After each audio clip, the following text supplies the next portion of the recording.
आज हम इस क्लास में पूरे 16 नंबर पक्के करने वाले हैं। जी हाँ, आपने सही सुना, आज हम इस क्लास में पूरे 16 नंबर पक्के करने वाले हैं, यानी उन दो टॉप प्रश्नों को हल करने वाले हैं जो बोर्ड परीक्षा 2026 की परीक्षा में आने तय हैं। मेरे प्यारे दोस्त, ये प्रश्न हर साल बोर्ड परीक्षा में आते हैं, वो भी 8 नंबर में। अगर आपने इस क्लास को कंप्लीट A to Z देख लिया तो 16 नंबर आपके पक्के। ये प्रश्न आपको बोर्ड परीक्षा 2026 की परीक्षा में रखे हुए मिलेंगे और इन दोनों प्रश्नों को हम A to Z ट्रिक से हल करने वाले हैं, यानी मिनटों का काम सेकंडों में होने वाला है। तो एक एक करके प्रश्नों को हल करते हैं। पहला प्रश्न, ओके, पहले प्रश्न को हल करते हैं। अवरोधों, यहां पर जो आशंबिकाएं दी हुई हैं के अंतर्गत Z का अधिकतम मान ज्ञात कीजिए। इसने कहा है कि Z का अधिकतम मान ज्ञात कीजिए। तो सबसे पहले यहां पर जो आशंबिकाएं दी हुई हैं इन्हें हम नोट कर लेते हैं। ओके, दी गई आशंबिका, तो मैंने यहां पर लिखा दी गई आशंबिका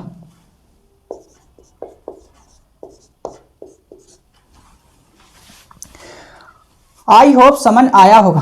तो इस आशंबिका को मैंने नोट कर लिया। मेरे प्यारे दोस्त, इन आशंबिकाओं को नोट करें या ना करें कोई भी फर्क नहीं पड़ने वाला है। इन दोनों आशंबिकाओं को नोट करें या ना करें कोई भी फर्क नहीं पड़ने वाला है, ठीक है। केवल ये आशंबिकाएं, ये दोनों आशंबिकाएं ये प्रदर्शित करती हैं कि आपको जो सुसंगत क्षेत्र लेना है वो प्रथम चतुर्थांश में ही लेना है। Okay, clear. अब हम इस आशंबिका को समीकरण में परिवर्तित करेंगे, यानी समीकरण में बदलेंगे। तो हम लिखेंगे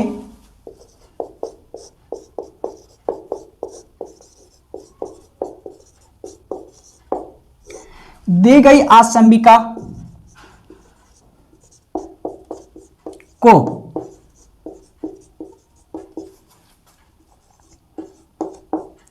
समीकरण में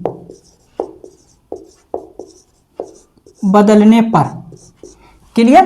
तो मैंने लिखा दी गई आशंबिका को समीकरण में बदलने पर, ओके, x प्लस वाई बराबर 4। ओके, आई होप समझ आया होगा। तो इस आशंबिका को मैंने समीकरण में बदल लिया। अब इस समीकरण से हम बिंदु निकालेंगे। तो बिंदु किस प्रकार से निकालेंगे? बिंदु हम निकालेंगे ATG ट्रिक से, जो मेरी खुद की ट्रिक है, मिनटों का काम सेकंडों में करती है। ओके, ATG ट्रिक कहती है कि समीकरण में दाईं ओर 1 होना चाहिए, लेकिन इधर कितना है 4, तो हम 1 बनाएंगे। तो मैंने इसको इस रूप में लिख लिया। ओके, अब 4 को हम इधर लाएंगे, यानी समीकरण में दाईं ओर मेरे को 1 बनाना है।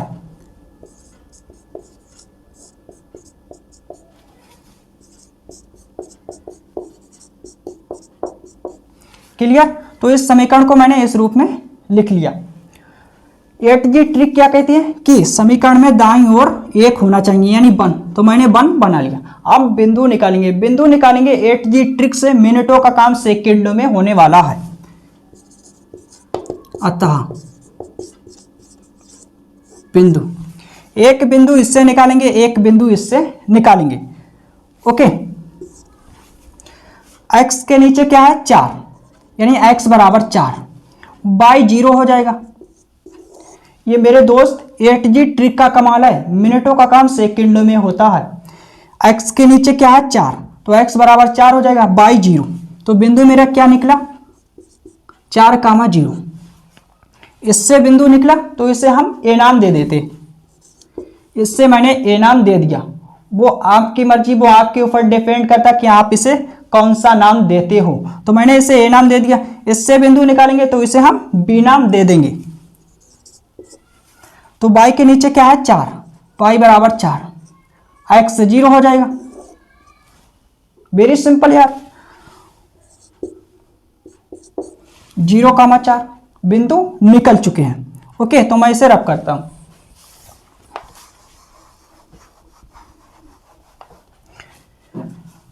आई होप समझ आया होगा। अब हम लिखेंगे सुसंगत क्षेत्र के लिए।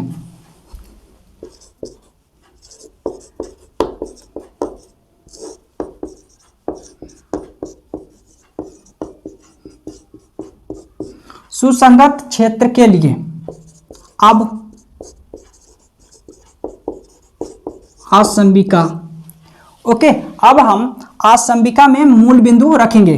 तो इस आसंबिका को नोट करेंगे। अब आसंबिका, ठीक है भाई, इसे नोट करेंगे में मूल बिंदु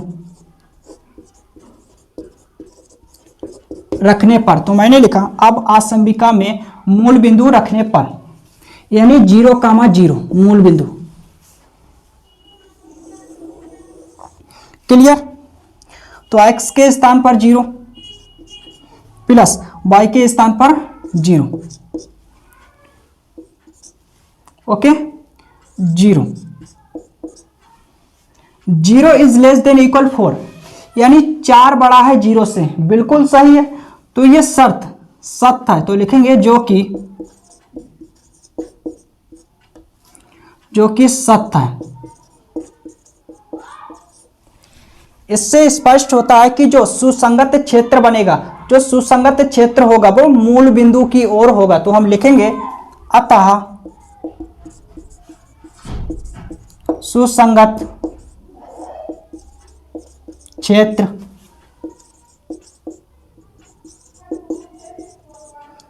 मूल बिंदु 0,0 की ओर, ओके। तो मैंने यहां पर लिखा अतः सुसंगत क्षेत्र मूल बिंदु की ओर होगा। क्लियर? आई होप समझ आया होगा। ओके, अब हम चित्र बनाएंगे यानी डायग्राम। एक्स अक्ष एक्स डैश, वाई अक्ष वाई डैश, ओके। मूल बिंदु जिसके निर्देशांक 0,0, ओके। हम जितनी भी दूरियां लेते हैं वो मूल बिंदु से ही लेते हैं। अब हम देखेंगे जो मैंने बिंदु निकाले हैं उनमें सबसे बड़ा नंबर कौन सा है? 4, ओके। तो हम पैमाना 1 सेंटीमीटर का लेंगे।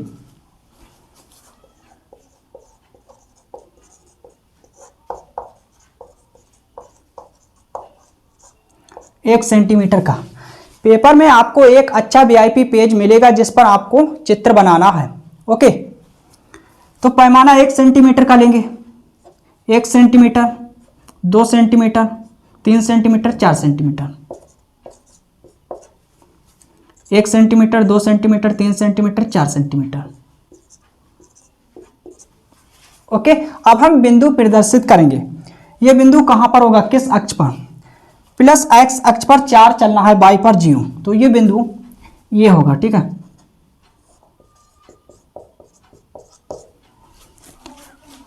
एक्स अक्ष पर 0 प्लस वाई अक्ष पर 4 प्लस वाई अक्ष पर 4, तो बी बिंदु यहां पर होगा। अब हम इन्हें मिलाएंगे।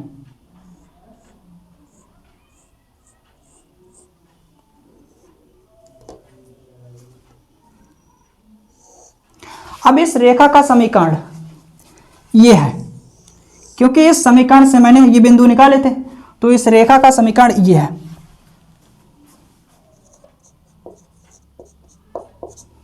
क्लियर? अब मैंने यहां पर, ठीक है, देखा कि शर्त मेरे को कौन से मिली? 0 इज लेस देन इक्वल 4, यानी कहने का मतलब यह है कि अतः सुसंगत क्षेत्र मूल बिंदु की ओर होगा।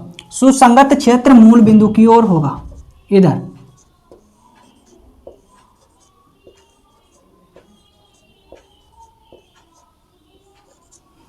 क्लियर? चित्र मेरा कंप्लीट है, आप लोग इसे नोट करिए। इसके बाद हम अगली स्टेप लिखेंगे क्योंकि मेरे पास स्पेस कम है। इसके बाद हम जेड का अधिकतम मान निकालेंगे। क्लियर?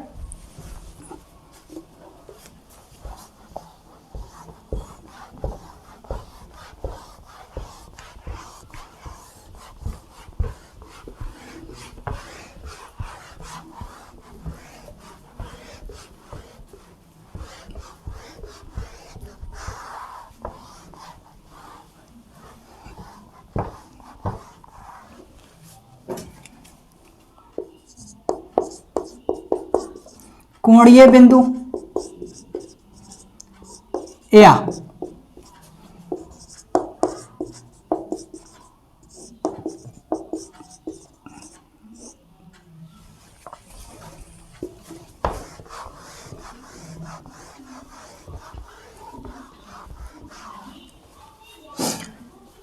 ठीक है भाई, कोणीय बिंदु या कोणीय बिंदु।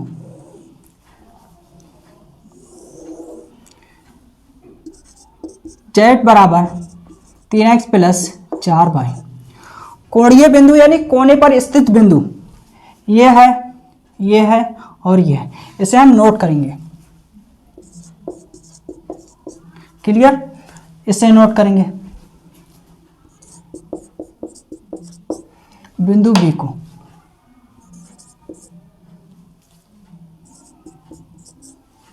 ओके, कोणीय बिंदु का मतलब है जो कोने पर स्थित बिंदु है, जो क्षेत्रफल बना है उसके चारों ओर जो बिंदु हैं कोने पर, 1 2 3। तो मैंने नोट कर लिया। अब हम मान रखेंगे x y के, यह है x का मान और यह है y का मान, ये तो पता होगा आपके लिए। इसमें x का मान रखेंगे 0 तो 0 हो जाएगा, इसमें y का रखेंगे 0। ओके, अब रखेंगे इस बिंदु के निर्देशांक, x के स्थान पर 4 12 प्लस y का मान रखेंगे 0 12। ओके, अब ये बिंदु रखेंगे, x के स्थान पर 0 तो 0, 4 चौक 16। अब सबसे बड़ा मान कौन सा है? 16 अधिकतम। इसने कहा है कि z का अधिकतम मान ज्ञात कीजिए। ओके, तो हम लिखेंगे अतः बिंदु B पर z का अधिकतम मान 16 है। अतः बिंदु B पर z का अधिकतम मान बराबर 16। यही मेरा फाइनल आंसर है। आई होप समझ आया होगा, तो आप लोग इसे नोट करिए। इसके बाद दूसरे प्रश्न को हल करेंगे।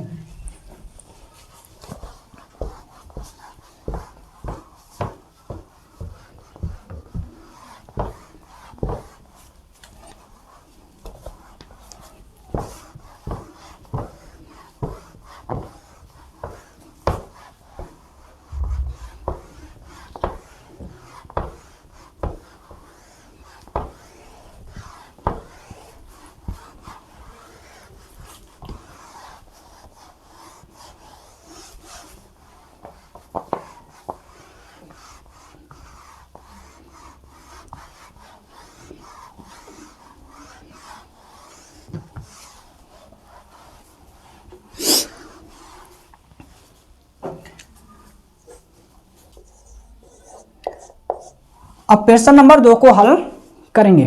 ओके, निम्न अवरोधों के अंतर्गत z बराबर 3x प्लस 2y का अधिकतमीकरण कीजिए, यानी z का अधिकतम मान ज्ञात करके मेरे को देना है। तो सबसे पहले इन आसंबिकाओं को नोट कर लेते हैं। तो लिखेंगे दी गई आसंबिकाएं, ठीक है भाई, दी गई आसंबिकाएं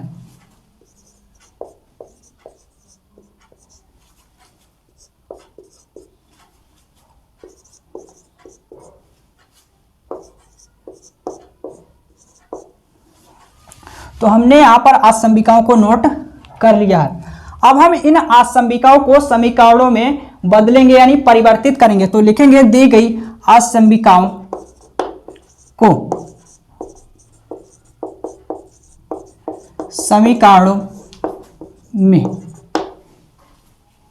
समीकरणों में बदलने पर,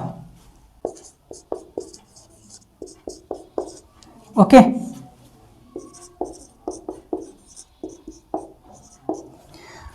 तो इन आसंबिकाओं को मैंने समीकरणों में चेंज कर दिया है, यानी बदल दिया है। क्लियर।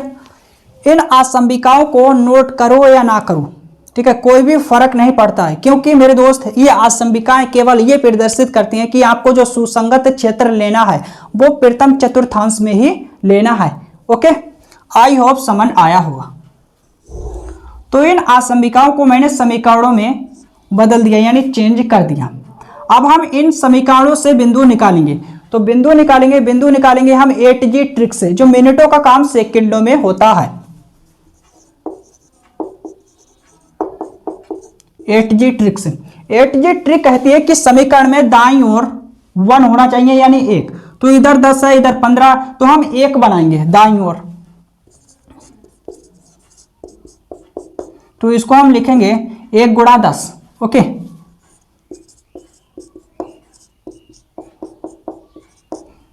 15 एकम 15, बात एक ही है। अब हम 10 को इधर लाएंगे। ओके, 15 को इधर लाएंगे। अब हंस में 2 पद है, तो प्रत्येक पद के बटे में 10 लिखेंगे।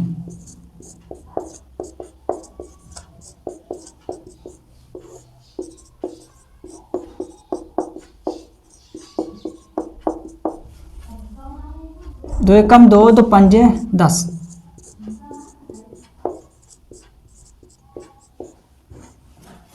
तीन एकम 3, 3 पंजे 15।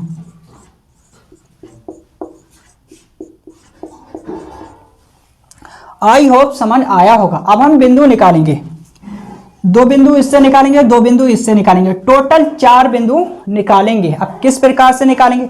8G ट्रिक से निकालेंगे। ओके, अतः बिंदु। ओके, अब हम निकालेंगे बिंदु, 2 बिंदु इससे, 2 बिंदु इससे निकालेंगे। तो इसे हम ए नाम देंगे। ओके, x के नीचे क्या है? 10, तो x बराबर 10 बाई 0 हो जाएगा। क्लियर? इससे निकालेंगे एक बिंदु, तो इसको हम बी नाम देंगे। क्लियर? तो बाई के नीचे क्या है? 5, x 0 हो जाएगा। क्लियर? आई होप समझ आया होगा। ओके, अब हम एक बिंदु इससे निकालेंगे। तो हम लिखेंगे अतः बिंदु। इससे बिंदु निकालेंगे तो हम सी नाम देंगे। x के नीचे क्या है? 5 बाई 0। ठीक है, हो जाएगा। इससे निकालेंगे तो इसे हम नाम देंगे डी। y के नीचे क्या है? 15, तो y बराबर 15 और x बराबर 0। Very simple.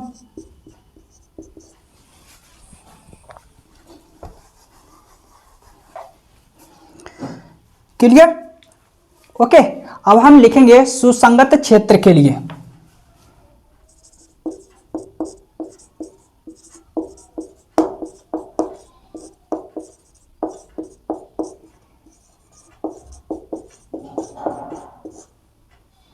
अब सुसंगत क्षेत्र के लिए, सुसंगत क्षेत्र के लिए क्या होता है कि आसंबिकाओं में हम मूल बिंदु रखते हैं। तो हम लिखेंगे दी गई आसंबिकाओं में मूल बिंदु 0,0 रखने पर। ओके, अब सुसंगत क्षेत्र के लिए तो मैंने लिखा दी गई आसंबिकाओं में मूल बिंदु रखने पर। तो आसंबिकाएं क्या है? ये है, इनमें रखेंगे मूल बिंदु, यानी x बराबर 0 और y बराबर 0। तो x y के स्थान पर 0 रखेंगे, तो रखेंगे x का मान 0, इसके स्थान पर y का मान रखेंगे 0, तो 0 10। क्लियर? अब यहां पर x का मान रखेंगे 0, x का मान रखेंगे तो ठीक है भाई, यहां पर x का मान रखेंगे 0 प्लस y का मान रखेंगे 0। ठीक है भाई, clear? 0 is less than equal 10। ये कंडीशन क्या सही है? ये शर्त कि 10 बड़ा है 0 से, बिल्कुल। तो हम लिखेंगे जो कि सत्य है। ओके, ये कंडीशन भी सही है, तो हम लिखेंगे जो कि सत्य है। मेरे दोस्त, इन दोनों कंडीशनों से स्पष्ट होता है, मैंने कहा मेरे प्यारे दोस्त, इन दोनों कंडीशनों से स्पष्ट होता है कि जो सुसंगत क्षेत्र होगा वो मूल बिंदु की ओर होगा। ठीक है, उभयनिष्ठ सुसंगत क्षेत्र। तो हम लिखेंगे अतः सुसंगत क्षेत्र मूल बिंदु की ओर होगा। क्लियर? अतः सुसंगत क्षेत्र मूल बिंदु की ओर होगा। अब हम डायग्राम बनाएंगे यानी चित्र बनाएंगे। तो मैं इसे रब करता हूं, ठीक है।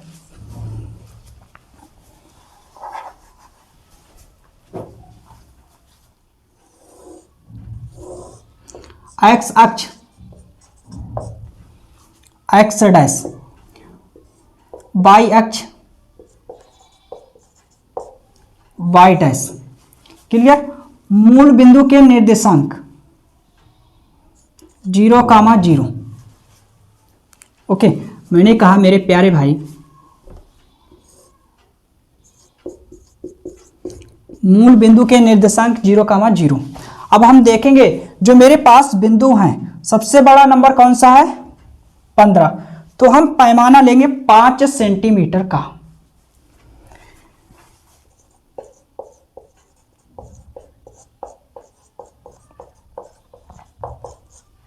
पांच सेंटीमीटर का।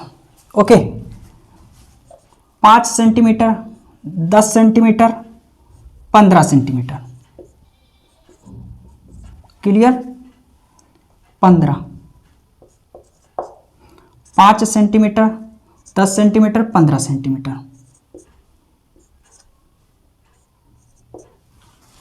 ओके, अब हम बिंदु प्रदर्शित करेंगे। प्लस एक्स अक्ष पर 10 बिंदु ए। ओके, बिंदु बी एक्स अक्ष पर 0 प्लस वाई अक्ष पर 5, यह है।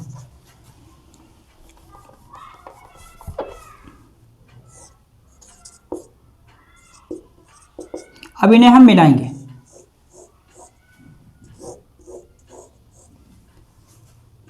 ओके, इस रेखा का समीकरण, ये दोनों बिंदु हमने किस समीकरण से निकाली? इससे। तो इस रेखा का समीकरण यह है x प्लस 2y इक्वल 10 यानी 10। Okay, clear? इसी प्रकार से हम ये बिंदु प्रदर्शित करेंगे मेरे दोस्त। तो प्लस x अक्ष पर, मैंने कहा प्लस x अक्ष पर 5, ये है मेरे दोस्त। प्लस x अक्ष पर 5 ये बिंदु है, ठीक है। C प्लस x अक्ष पर 5, तो ये होगा। ओके, अब D बिंदु प्लस y अक्ष पर 15, ये है। अब इन्हें हम मिलाएंगे इससे और इससे।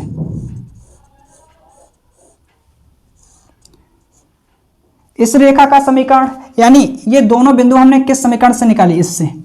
तो इस रेखा का समीकरण ये है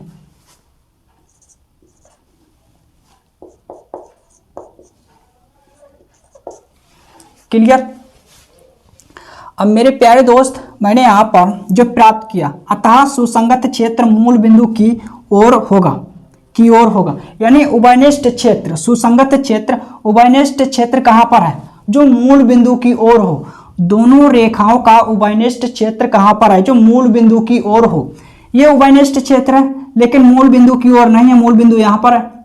ये उभयनिष्ठ क्षेत्र है लेकिन मूल बिंदु की ओर नहीं है, मूल बिंदु यहां पर है। ये दोनों रेखाओं का उभयनिष्ठ क्षेत्र है जो कि मूल बिंदु की ओर है।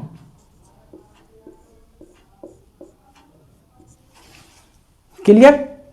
आई होप समझ आया होगा।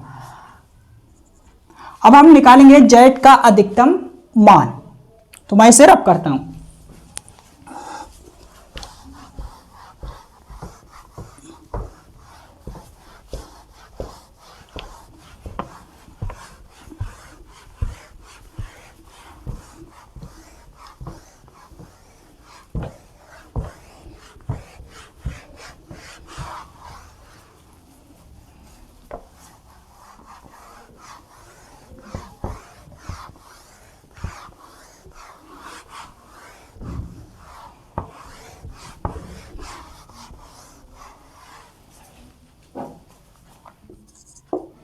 तो आप लोग यहां से नोट करना,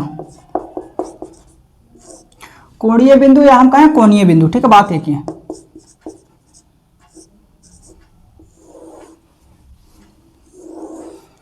जेट, इससे नोट करेंगे।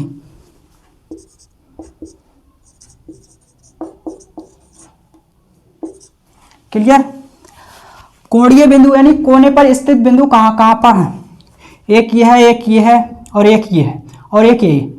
इसे हम यार पी नाम दे देते हैं। इस बिंदु के निर्देशांक क्या होंगे? तो आपको किस प्रकार से ज्ञात करना है? इस प्रकार से, पेपर में आपको एक पेज मिलेगा वीआईपी, जिस पर आपको चित्र बनाना है। ओके, तो इस बिंदु के निर्देशांक 4,3 होंगे। मैं यार आपको पढ़ा रहा हूं तो मेरे को अच्छी तरह से पता है कि इस बिंदु के निर्देशांक क्या होंगे। ओके, आप स्केल से बनाना चित्र अच्छी तरह से, तो आपको पता चल जाएगा। तो इस बिंदु के निर्देशांक 4,3 होंगे। क्लियर? तो कोणीय बिंदु यानी कोने पर स्थित बिंदु कौन कौन से हैं? 1, 2, 3, 4 नोट करेंगे। मूल बिंदु, फिर एक ये है सी, इसके निर्देशांक, फिर एक पी है, फिर एक बी है।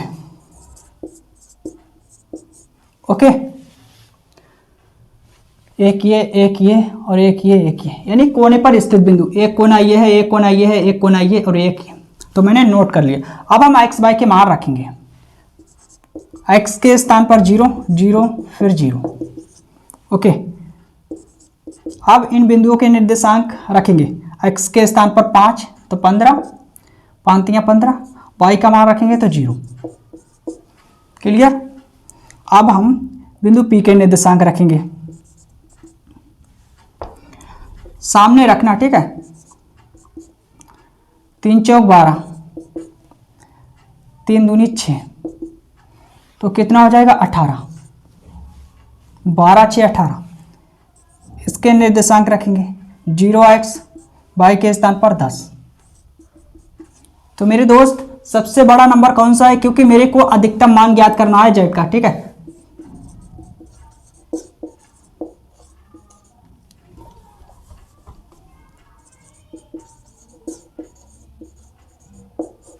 तो हम लिखेंगे अतः बिंदु P पर z का अधिकतम मान 18 है।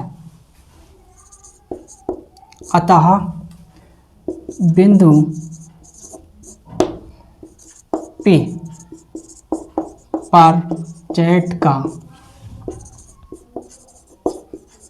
अधिकतम मान 18। तो यही मेरा फाइनल आंसर है। आई होप समझ आया होगा।